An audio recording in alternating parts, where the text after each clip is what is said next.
Kilala na ng Department of Education ang gurong nag-viral sa panenermon habang naka-livestream. Isa raw siyang public high school teacher na binigyan ng 3 araw para magpaliwanag sa nangyari. Hindi pa malinaw kung paanong di siya iginagalang pero iniimbestigahan na ang video ng Department of Education o DepEd. Natukoy na nito ang nasa live bilang isang public high school teacher. Yan yung i-establish natin. If it was it during school hour?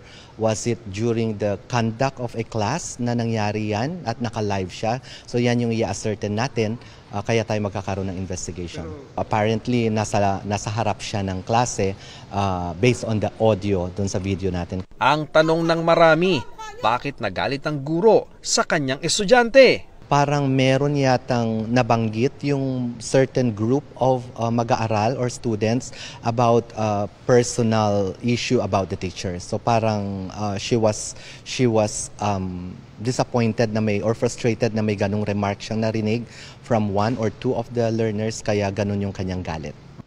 Ayon sa Department of Education, kinausap na ng kanyang principal at Schools Division Superintendent ang nasabing guro. Inisyuhan na rin siya ng show cause order ng kanilang regional director para magpaliwanag ukol sa nangyari sa loob ng 72 oras.